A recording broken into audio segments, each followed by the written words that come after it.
ദിനം കൂടെ ഒരുക്കിയതിനെ ഓർത്ത് കർത്താവിന് സ്തോത്രം ചെയ്യുന്നു. ഈ പ്രഭാതം നമ്മുടെ ജീവിതത്തിൽ ഏറ്റവും അനുഗ്രഹമായിരിക്കട്ടെ എന്ന് വളരെ പ്രാർത്ഥനയോടെ നിങ്ങളുടെ മുൻപിൽ ആമേൻ ചില നിമിഷങ്ങൾ ദൈവത്തിൻ്റെ വചനം ആമേൻ ചിന്തിപ്പാൻ ആഗ്രഹിക്കുന്നു. എൻ്റെ മുമ്പിലായിരിക്കുന്ന കർത്താവിൻ്റെ എല്ലാ അഭിഷക്തന്മാർക്കും കർത്താവിൻ്റെ നാമത്തിലുള്ള സ്നേഹ വന്ദനത്തെ അറിയിക്കുന്നു. പ്രത്യേകാൽ ലോകത്തിൻ്റെ വിവിധ രാജ്യങ്ങളിൽ ഇരുന്ന് ഈ സന്ദേശം കേൾക്കുകയും ഷെയർ ചെയ്യുകയും ചെയ്യുന്ന എല്ലാ അഭിഷക്തന്മാർക്കും കർത്താവിൻ്റെ നാമത്തിലുള്ള സ്നേഹ വന്ദനത്തെ അറിയിക്കുന്നു. എല്ലാ പ്രിയപ്പെട്ടവരും ഈ മെസ്സേജുകൾ നിങ്ങൾ ആവോളം നിങ്ങളുടെ വാട്സപ്പിലേക്ക് മറ്റ് ഗ്രൂപ്പുകളിലേക്ക് ആമേൻ സ്തോത്രം ഈ ലിങ്ക് നിങ്ങൾ ഷെയർ ചെയ്യുക, ലൈക്ക് ചെയ്യുക. ദൈവം നിങ്ങളെല്ലാവരെയും അനുഗ്രഹിക്കട്ടെ. അതൊരു ആത്മീക വർധനവിന് കാരണമായി തീരുമെന്ന് പരിശുദ്ധാത്മ ഓർപ്പിക്കുന്നു. ദൈവം നിങ്ങളെ അനുഗ്രഹിക്കട്ടെ. ഇന്ന് പകൽ അല്പനിമിഷം ചിന്തയ്ക്കായി സങ്കീർത്തനങ്ങളുടെ പുസ്തകം 138 സങ്കീർത്തനം, അതിൻ്റെ 7-ാമത്തെ വാക്യവും 8-ാമത്തെ വാക്യവും. 7-ാമത്തെ വാക്യം ഞാൻ പ്രാരംഭത്തിൽ വായിക്കുന്നു. ഞാൻ കഷ്ടതയുടെ നടുവിൽ നടന്നാലും നീ എന്നെ ജീവിപ്പിക്കും.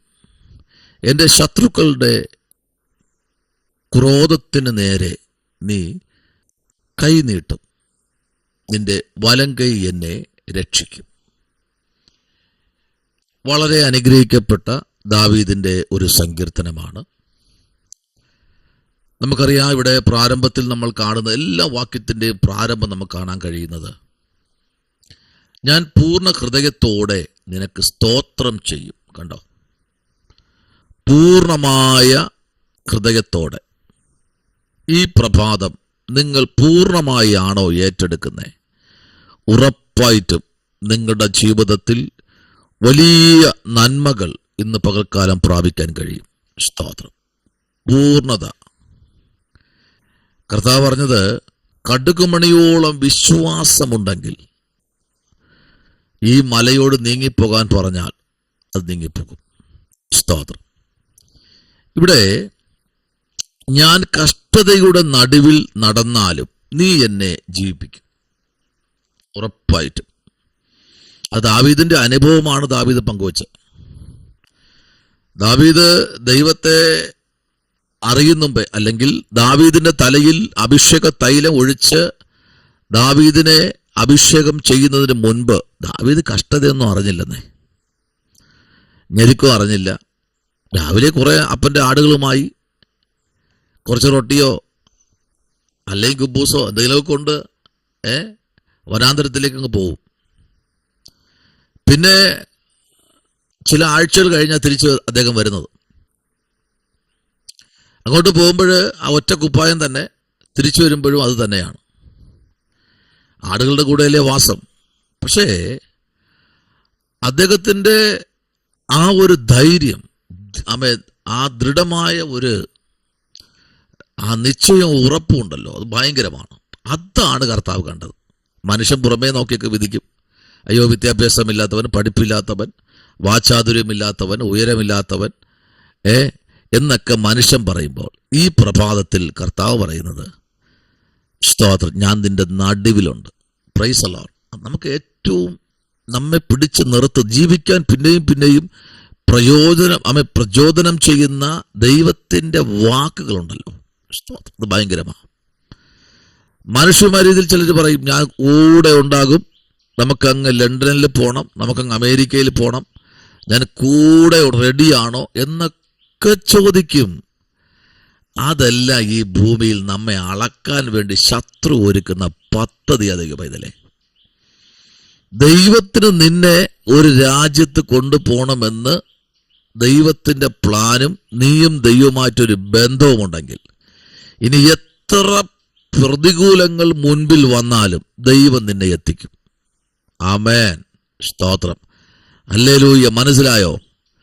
ആ ഒരു അകത്തുള്ള ഒരു ദൈവമായിട്ടുള്ള ഒരു ബന്ധവും, പ്രൈസ് ദി ലോർഡ്, ഹല്ലേലൂയ, പ്രാർത്ഥനയും നീയും ദൈവമായിട്ടുള്ള ആ ഒരു അക്കമൊഴിഞ്ഞ ബന്ധമുണ്ടല്ലോ, അതിനെ ഈ ഭൂമിയിലെ ഒരു ശക്തിക്കും പൊളിക്കാൻ കഴിയില്ല.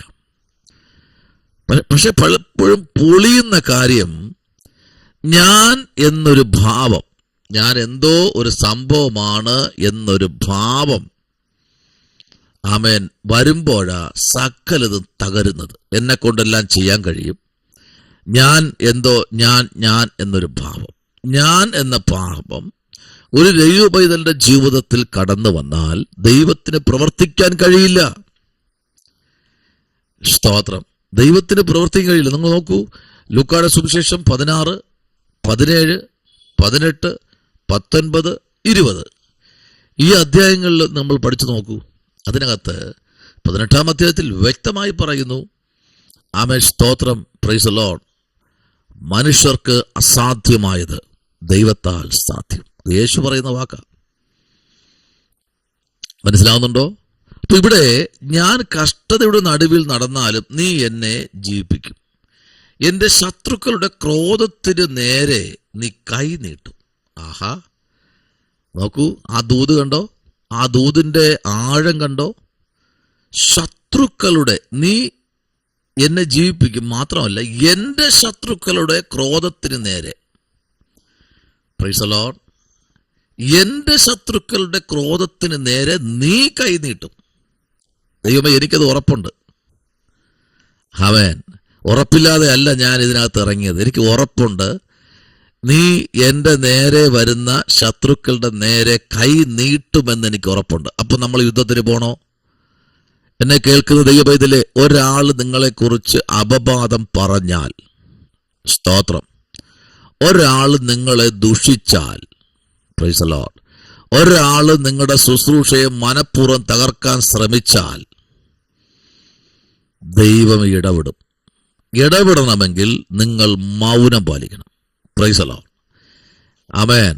നിങ്ങൾ മൗനം പാലിച്ചാൽ ശത്രു പരാജയപ്പെടും. ഉറപ്പ. അല്ല, ഞാൻ എന്തെങ്കിലും ചെയ്യുമെന്ന് ചാടിയാൽ ദൈവം ഇടപെടത്തില്ല. സ്തോത്രം.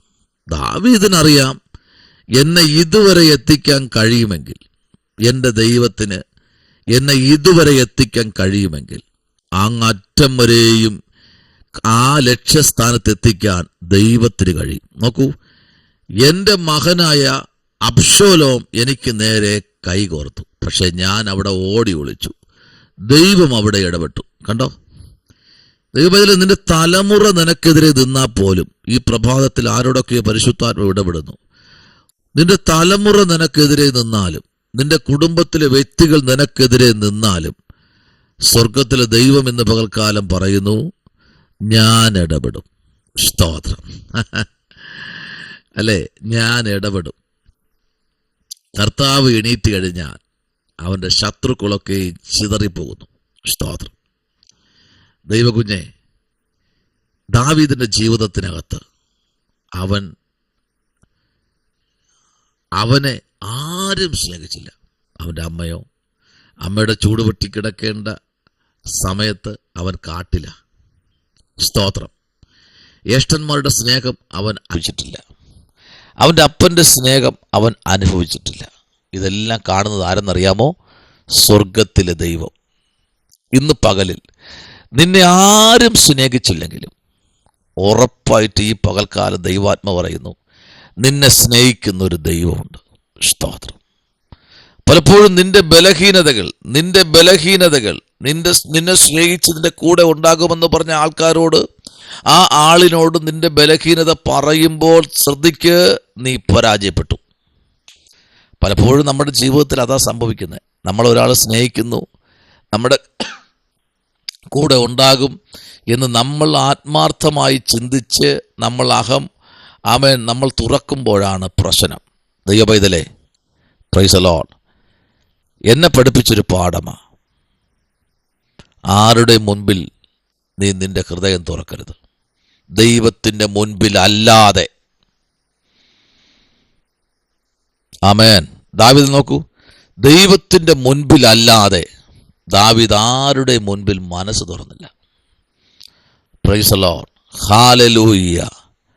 എന്നാ നോക്കൂ, ദൈവത്തിൻ്റെ വചനത്തിൻ്റെ തികവിനകത്ത് ഇന്ന് പകൽക്കാലം ദൈവസന്നിധിയിലായിരിക്കും ദൈവമക്കൾ ഒരുമിച്ച് ഒരുമനപ്പെട്ട് നിൽക്കാൻ തയ്യാറാണെങ്കിൽ, അതിനകത്ത് വലിയൊരു ദൈവത്തിൻ്റെ പ്രവൃത്തിയുണ്ട്. നോക്കൂ, ഇവിടെ അടുത്ത് 71 സങ്കീർത്തനം പറയുന്നു, അതിൻ്റെ 20 വാക്യം, സങ്കീർത്തനം 71:20 നിങ്ങൾ എഴുതിയെടുത്തോളൂ.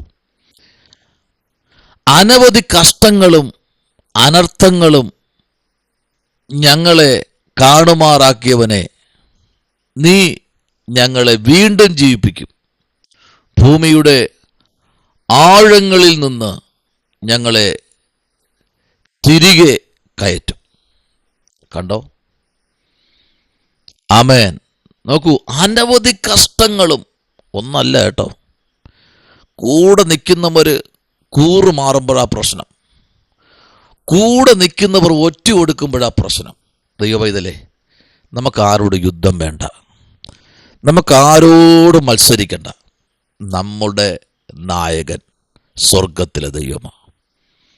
ഉറപ്പായിട്ടും നിന്നെ ആരെങ്കിലും മനഃപൂർവ്വമായി നിന്നെ തോൽപ്പിക്കാൻ ശ്രമിച്ചാൽ ദൈവം ഇടപെടും. Price the Lord. നമുക്ക് ഈ അകത്മേ ഉള്ള ഒരു ഫയറ്റില്ല. നമ്മളുള്ള എല്ലാം ഡയറക്റ്റാ, ഉള്ളതുപോലെ പറയും അല്ലേ. അതാർക്കും ഇഷ്ടമല്ല. സ്തോത്രം. ദാവീദിനത് മനസ്സിലായി. ദാവീദിനെ ഈ 138 സങ്കീർത്തനത്തിനകത്ത് എഴിച്ച ശത്രുക്കൾ ചെറുതല്ല, വലിയവരാ. ആമേൻ. സ്തോത്രം. ഇത് രാജാക്കന്മാരാ എണീറ്റത്. 4 വാക്യം വായിക്കൂ. യഹോവേ, ഭൂമിയിലെ സകല രാജാക്കന്മാരും നിന്റെ വായിൻ വചനങ്ങളെ കേട്ട് നിനക്ക് സ്തോത്രം ചെയ്യും. കണ്ടോ, രാജാക്കന്മാരാ എണീറ്റത്. രാജാവിന്, അതായത് ദാവീദിന് നേരെ എണീറ്റതല്ല, രാജാക്കന്മാരാ. പക്ഷേ ദാവീദ് പ്രാർത്ഥിക്കുക, നിന്റെ വായിൻ വചനങ്ങൾ ഇവർ കേൾക്കണം. ഇവർ കേട്ടെങ്കിൽ മാത്രമേ എനിക്ക് ജയമുള്ളൂ. മാത്രമല്ല അവർ അനുസരിക്കുകയും വേണം. ആ ഒരു തലത്തിലേക്ക് വരാൻ പറ്റുമോ? ദൈവകുഞ്ഞെ, നീ ആരെല്ലാം സ്നേഹിച്ചു അല്ലേ? ഈ ഭൂമിയിൽ നിൻ്റെ അപ്പനെ സ്നേഹിച്ചു, സഹോദരങ്ങളെ സ്നേഹിച്ചു, ബന്ധുക്കളെ സ്നേഹിച്ചു. സ്തോത്രം. അവരെല്ലാം നിന്നെ ഒറ്റപ്പെടുത്തിയില്ലേ? അവരെല്ലാം നിന്നെ മാറ്റി നിർത്തിയില്ലേ? പക്ഷെ ഇന്ന് പകലിൽ പരിശുദ്ധാത്മാവെന്തോ ആരോടൊക്കെയോ വലിയ ദൂതുകൾ ഇന്ന് പകൽക്കാലം പറയുന്നു. 1 ശമൂവേൽ പ്രവാചകന്റെ പുസ്തകം 24 അധ്യായത്തിന് 6 വാക്യം നിങ്ങൾ വായിക്കൂ. ഇയ്യോബിന്റെ പുസ്തകം, ആമേൻ, 11 അധ്യായം, ആമേൻ, 1 അധ്യായം, അതിൻ്റെ 12 വാക്യം, സങ്കീർത്തനം 60:5, 23:4. ഈ വാക്യങ്ങളൊക്കെ നിങ്ങൾ വായിച്ച് ധ്യാനിക്കുമ്പോൾ ഇതിനകത്തടങ്ങിയിരിക്കുന്ന, ആമേൻ, നോക്കൂ, ഞങ്ങളെ കാണുമാറാക്കിയവനെ നീ ഞങ്ങളെ വീണ്ടും ജീവിപ്പിക്കും. കണ്ടോ, സങ്കീർത്തനം പറയുക, ഞങ്ങളെ കാണുമാറാക്കിയവനെ. ഞങ്ങൾ പുറംലോകം കാണത്തില്ല, സൂര്യന് ഉദിക്കുന്നത് അസ്തമിക്കുന്നത് കാണത്തില്ല എന്ന് പറഞ്ഞ് പലരും ഞങ്ങളെ വെല്ലുവിളിച്ചു. പക്ഷേ നീ ഞങ്ങളെ പിന്നെയും പിന്നെയും പിന്നെയും പിന്നെയും ജീവിപ്പിക്കും. ഹല്ലേലൂയ. രക്തത്താൽ ജയം. ഇവിടെ നമ്മൾ വായിച്ച കുറിവാക്യത്തിലേക്ക് വരാം. ഞാൻ കഷ്ടതയുടെ നടുവിൽ നടന്നാലും നീ എന്നെ ജീവിപ്പിക്കും. ഇന്ന് 8 വാക്യം വായിക്കാൻ സമയം പോരാ, നമുക്ക് അടുത്ത ദിവസം ചിന്തിക്കാം. സ്വർഗ്ഗം നമ്മെ സഹായിക്കട്ടെ. പ്രാർത്ഥിക്കാം. പരിശുദ്ധനായ ദൈവമേ, സ്വർഗ്ഗീയ നല്ല പിതാവേ, അനുഗ്രഹിക്കപ്പെട്ട പ്രഭാതത്തിനായി സ്തോത്രം. എന്നെ കേൾക്കുന്ന, അങ്ങയുടെ വചനം കേൾക്കുന്ന എല്ലാ വിശുദ്ധന്മാർക്കും കർത്താവേ നന്മകളും അനുഗ്രഹങ്ങളും ദൈവം നൽകി മാനിക്കണമേ. അവരുടെ ജീവിതയാത്രകൾ, ഉപജന വഴികൾ, വാഹനയാത്രകൾ, ആമേൻ, എല്ലാം ദൈവം അനുഗ്രഹിക്കണം. കർത്താവേ, രോഗികളെ സൗഖ്യമാക്കണമേ, പിന്മാറ്റക്കാരെ യഥാസ്ഥാനപ്പെടുത്തണമേ. കർത്താവിൻ്റെ മഹത്വം കൊണ്ട് സന്തോഷിപ്പാൻ സഹായിക്കണമേ. ഈ സന്ദേശം കേൾക്കുന്ന മുഴുവൻ ജനത്തെയും ദൈവം മാനിക്കണം, അനുഗ്രഹിക്കണം. ഈ പ്രഭാതം അവരുടെ ജീവിതത്തിൽ ഏറ്റവും അനുഗ്രഹമായിരിക്കട്ടെ എന്ന് അടിയൻ പ്രാർത്ഥിക്കുന്നു. കർത്താവിൻ്റെ കൃപയിൽ പൊതിയും ഞങ്ങളിൽ നീ കാണും വരെയും അങ്ങയുടെ ചിറകിൻ്റെ സംരക്ഷണത്തിൽ ഞങ്ങളെ മറയ്ക്കണമേ. യേശുവിൻ അൻപുള്ള നാമത്തിൽ തന്നെ, ആമേൻ. ഈ വചനങ്ങളാൽ ദൈവം നിങ്ങളെല്ലാവരെയും അനുഗ്രഹിക്കട്ടെ.